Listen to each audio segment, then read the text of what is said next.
नमस्कार मित्रों, कैसे हैं आप।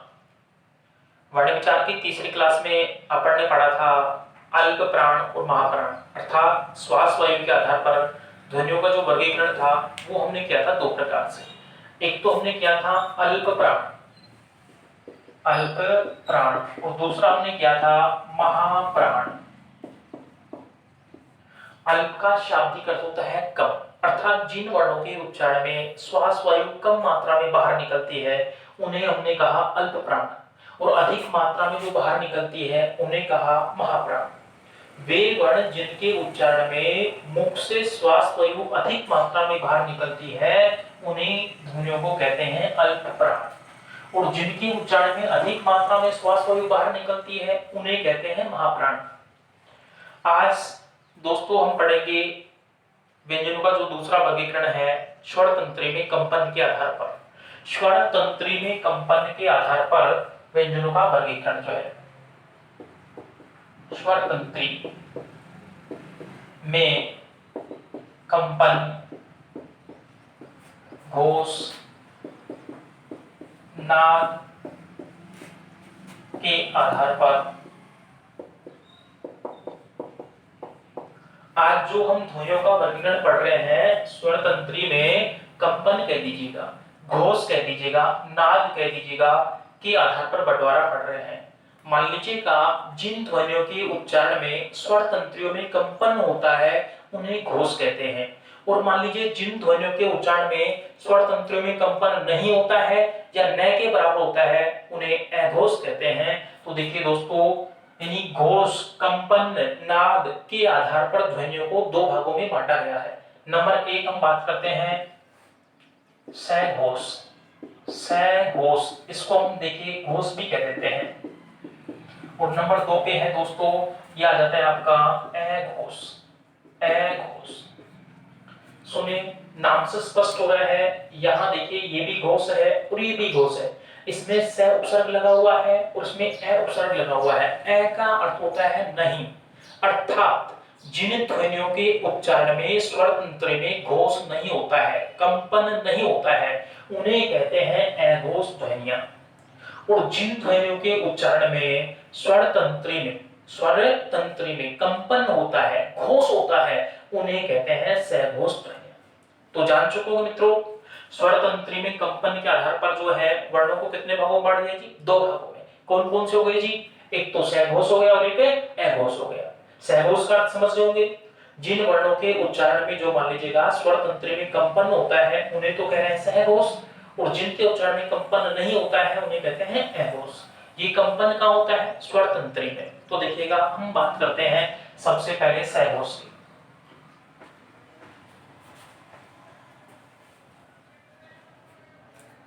सघोष परिभाषा आप जान चुके हैं, जिन वर्णों के उच्चारण में स्वर तंत्री में कंपन होता है उन्हें सघोष वर्ण कहते हैं। उन्हें क्या कहते हैं जी? सघोष कहते हैं। अगर कंपन हो रहा है तो सघोष। अब देखना एक सघोष कौन कौन से होते हैं। तो देखिए सबसे पहले सघोष प्रत्येक वर्ण का तीसरा, चौथा और पांचवा वर्ण। प्रत्येक वर्ग का तीसरा, चौथा और पांचवा जो वर्ण है वो क्या है जी? घोष। यानी घोष कह सकते हैं, सघोष भी कह सकते हैं। ये कितने हो जाएंगे दोस्तों? 15। आप सबको पता है, पहले हम पढ़ भी चुके हैं, यानी कुल वर्ग जो होते हैं स्पर्श व्यंजन में 5 वर्ग होते हैं, और प्रत्येक वर्ग में 5 अक्षर होते हैं, 5 वर्ण होते हैं। तो देखिए हम यहाँ बात कर रहे हैं कि सघोष वर्ण के लिए कह रहे हैं, तो प्रत्येक वर्ग का तीसरा, चौथा, पांचवा वर्ण कितने हो गए जी? ये 15 है। इसके बाद में हम बात करते हैं सभी अंतस्थ व्यंजन। सभी अंतस्थ व्यंजन जो 4 है आपको पता है, ये, ले, ये भी क्या है जी? घोष है। अंतस्थ व्यंजन भी क्या है जी? घोष। और अंतस्थ व्यंजन कितने हैं जी? 4। तो ये देखो जी कितने हो गए जी आपके? ये हो गई जी 19।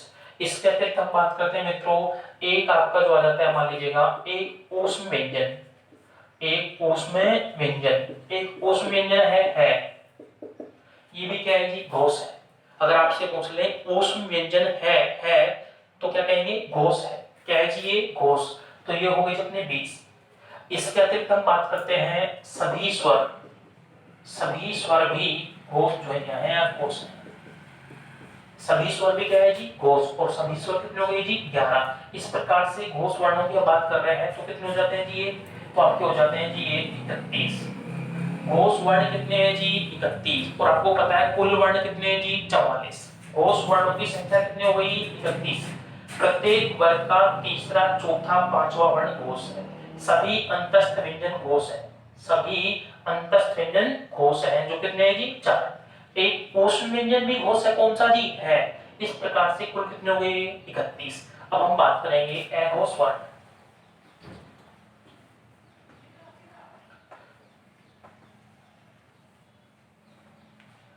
अघोष वर्ण,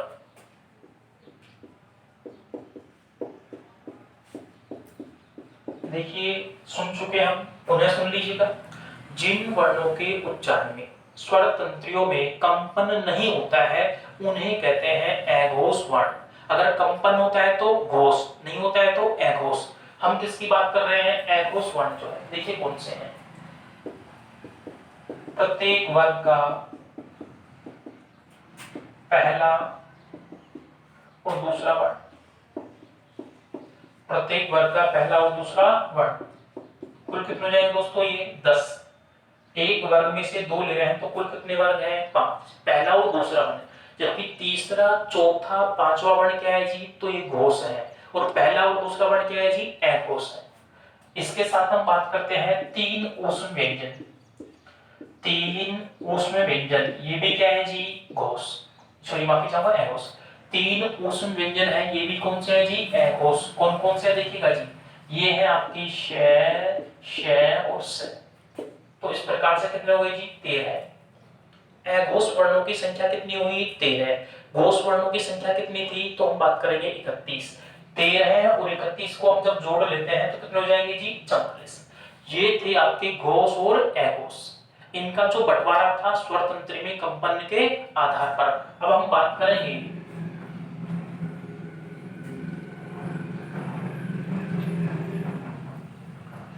उच्चारण स्थान। उच्चारण स्थान के आधार पर ध्वनियों का वर्गीकरण। उच्चारण स्थान के आधार पर, उच्चारण स्थान के आधार पर अब जो हम बात करेंगे ध्वनियों का जो बंटवारा हम कर रहे हैं उच्चारण स्थान के आधार पर कर रहे हैं। मित्रों याद रहे, उच्चारण स्थान के आधार में से एक प्रश्न जो है आपके अवश्य आता है। ये आपके रीट में संस्कृत भाषा में भी लगा रखा है और हिंदी भाषा में भी लगा रखा है। यानी वर्णों का उच्चारण, किस वर्ण का उच्चारण कहां से होता है, इसके आधार पर वर्णों का बंटवारा हम कर रहे हैं। उच्चारण स्थान के आधार पर रीट में से, रीट की जो परीक्षा है उसमें एक प्रश्न अवश्य ही आएगा और इस वीडियो को देखने के बाद में आपका वह प्रश्न गलत नहीं होगा। देखिएगा जी, सर्वप्रथम बात करते हैं कंठ से। कंठ से उच्चारित होने वाली ध्वनियां कौन कौन सी हैं और कंठ से उच्चारित होने वाली ध्वनियों को कंठव्य कहते हैं। क्या कहते हैं जी, कंठ। देखो जी, कंठ से उच्चारित होने वाली ध्वनि है क वर्ग। पूरा का पूरा क वर्ग आ गया, कहां से उच्चारित होगा जी, ये कंठ से। इसके बाद में हम बात कर रहे हैं जी क वर्ग में जो है ए और आ, ए और आ, ये भी कहां से उच्चारित हो रहे हैं जी, कंठ से। इसके अलावा दोस्तों क्या बच रहा है अपने पास में, विसर्ग। क्या है जी, विसर्ग। और क्या है जी, है। विसर्ग और है, इनको भी हम कंठ से ले रहे हैं। कंठ से उच्चारित होने वाली ध्वनियां क्या कहलाती हैं, तो कंठव्य। क्या कहलाते हैं जी, कंठव्य। कंठ से उच्चारित होने वाली ध्वनि कौन कौन सी है, क वर्ग है, क वर्ग। पूरा का पूरा क वर्ग कहां से उच्चारित हो रहा है जी, कंठ से। इसके अतिरिक्त क्या है जी, ए और आ, फिर क्या है जी, विसर्ग, फिर क्या है जी, है। और इनको क्या कहेंगे जी, कंठव्य। लेकिन मित्रों एक बात और सुन ले,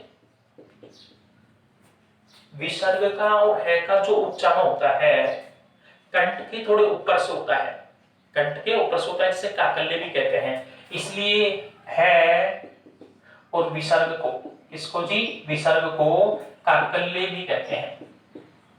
है और कौन सा गया जी, और विसर्ग, है और विसर्ग को काकल्य ध्वनि भी कहते हैं, काकल्य।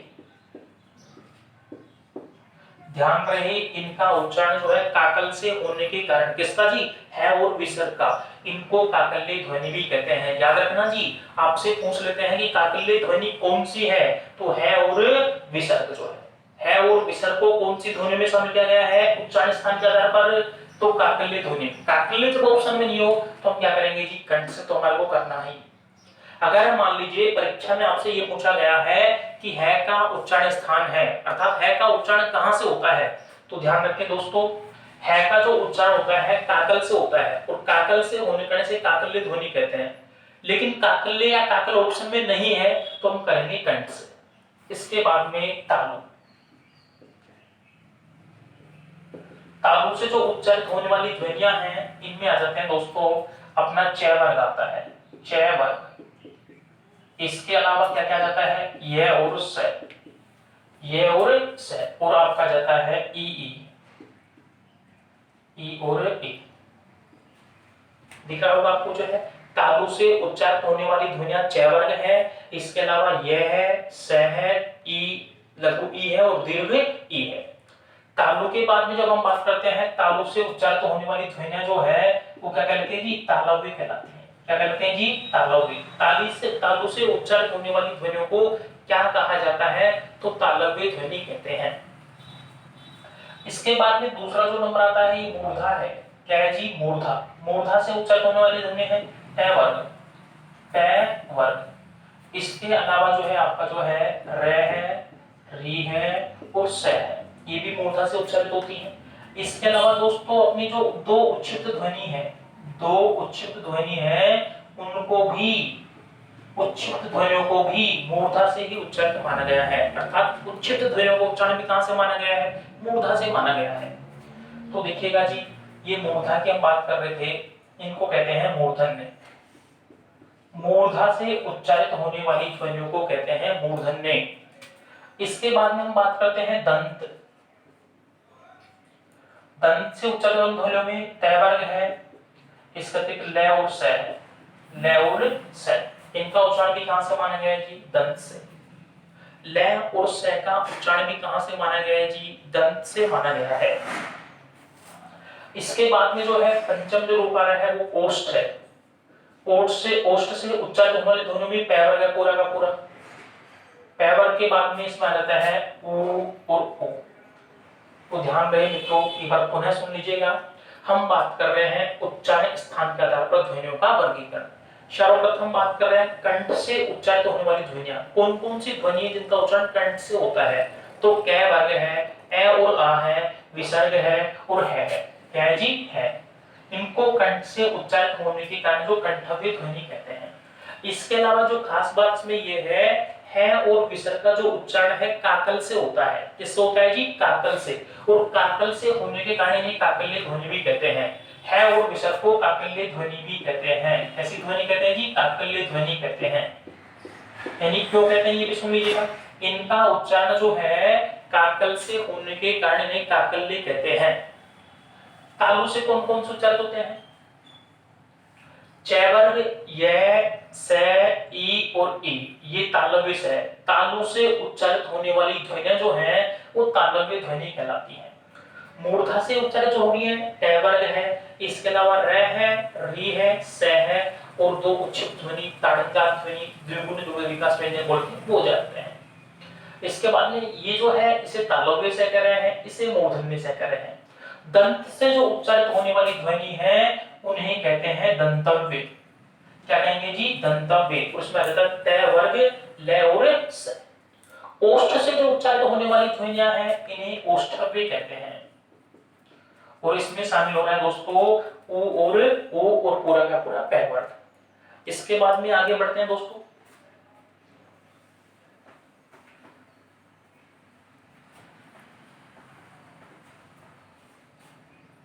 ये जो व है इसका उच्चारण स्थान जो है दंतोष्ठ है, अर्थात दंत और ओष्ठ दोनों से इसका उच्चारण होता है तो इसे कहें दंतोष्ठ।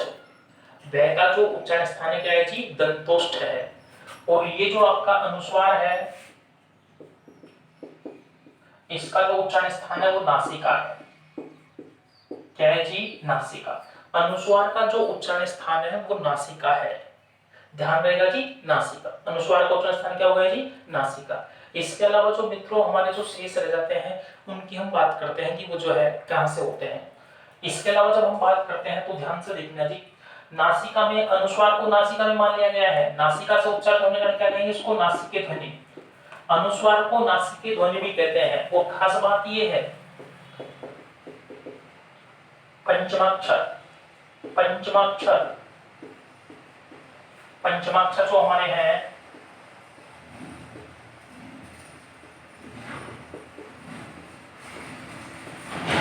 इनको भी अगर अलग से पूछा जाए, आपसे पूछा जाता है कि कै पंचमाक्षर या चै पंचमाक्षर, या कहेंगे कै पंचमाक्षर, तै पंचमाक्षर या पै पंचमाक्षर।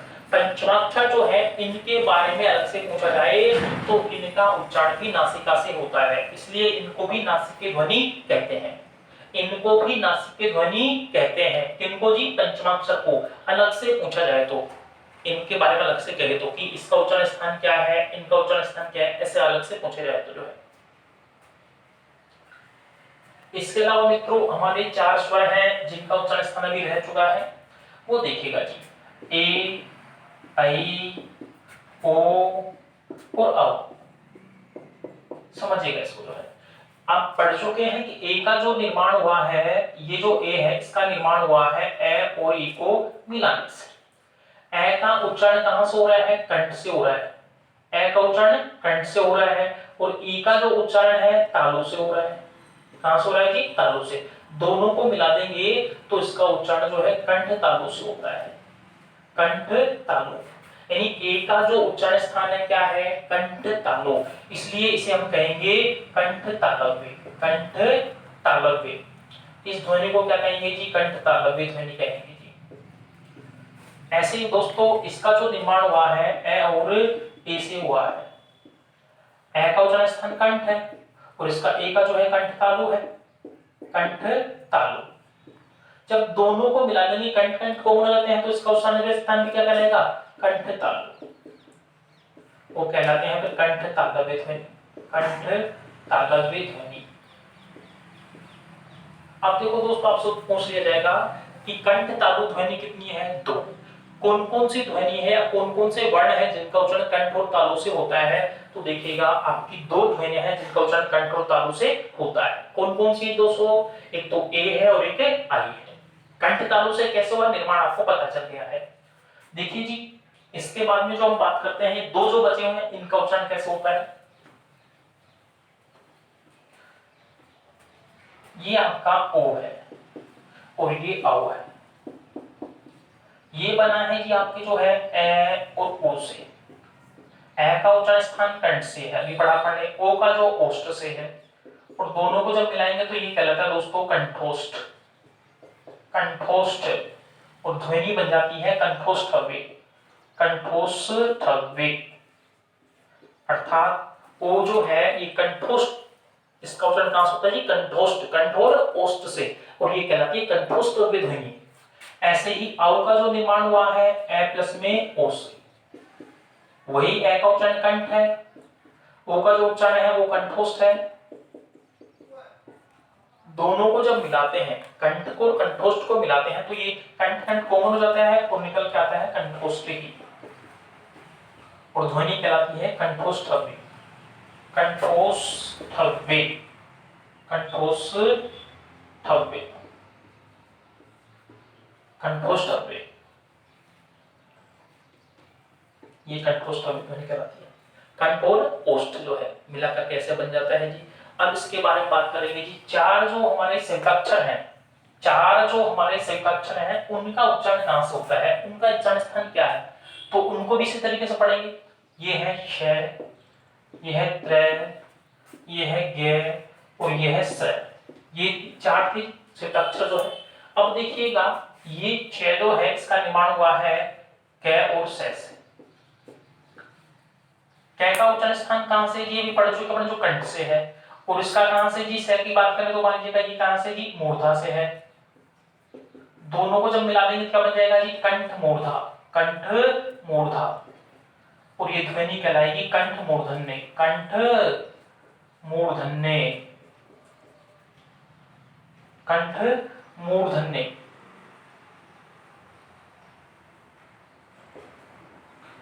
देखो जी, सुनना दोबारा से मित्रों जो है, ये जो वर्ण है, ये वर्ण जो कै और से, कै का उच्चारण कहां से हो रहा है, कंठ से का कहां से हो रहा है जी, मूर्धा से। अब दोनों को मिलाकर क्या बना जी, ये कंठ मूर्धा, कंठ मूर्धा। इस ध्वनि को कहेंगे कंठ मूर्धन्य ध्वनि।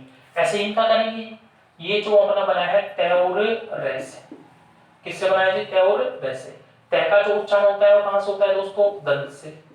रे का कहां से होता है जी, मूर्धा से। दोनों को मिलाने क्या बन जाएगा, दंत मूर्धा।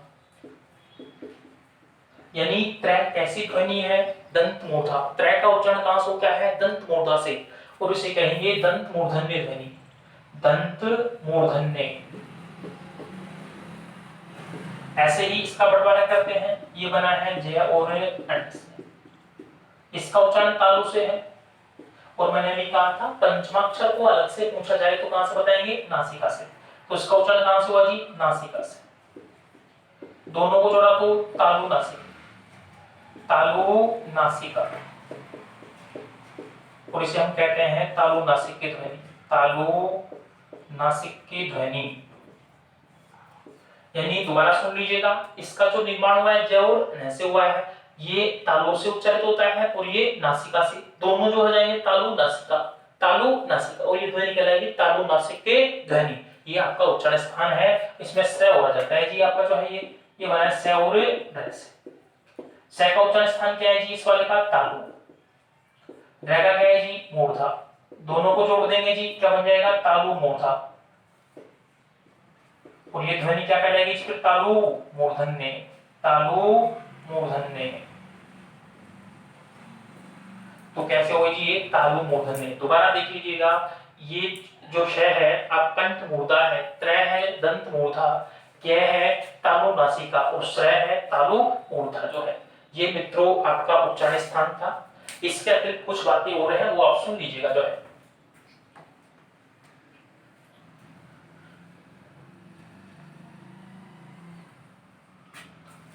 ध्यान दें, च वर्ग जो है, च वर्ग के जो 4 वर्ण हैं, च वर्ग के 4 अक्षर जो मान लीजिएगा, च वर्ग में मैं शामिल करता हूं दोस्तों आपके, मान लीजिएगा च वर्ण की पंचमाक्षर छोड़ देंगे, इसमें च आ जाता है, छ आ जाता है, ज आ जाता है, और झ आ जाता है। च वर्ग के 4 वर्ण, कितने वर्ण जी, 4 वर्ण जो है, इनको हम कहते हैं स्पर्श संघर्षी, स्पर्श संघर्षी। आपसे अगर पूछ लिया जाता है स्पर्श संघर्षी व्यंजन कौन से हैं, कौन से जी, स्पर्श संघर्षी, तो आप कह देना छ, छ, ज, छ। इनको काउंट करते हैं स्पर्श संघर्षी में। उच्छिष्ट, ताड़ंजा, द्विगुण विकास विकसित व्यंजन, द्विगुण व्यंजन जो है वो आप जान चुके हैं जी, 2 हैं। कौन से हैं जी, वो अढ, ढ और ढ। इसको हम बोल देंगे अढ, उसको बोल देंगे अढ। ये है ताड़ंजा, इन्हें ही कहते हैं उच्छिष्ट, इन्हें ही कहते हैं उस्रिक्त, इन्हें ही कहते हैं द्विगुण व्यंजन, और इन्हें ही कहते हैं विकसित व्यंजन। क्या है दोस्तों, ये आपके थे ताड़ंजा ध्वनि जो है। यह और वह को अपने अदोष कह दिया था। रे प्रकंपित है, लय पार्श्विक है, इन सब पे चर्चा हो चुकी थी दोस्तों। ये वर्ण विचार का टॉपिक कंप्लीट हुआ है। अगली क्लास में बात करेंगे शब्द विचार पे। धन्यवाद।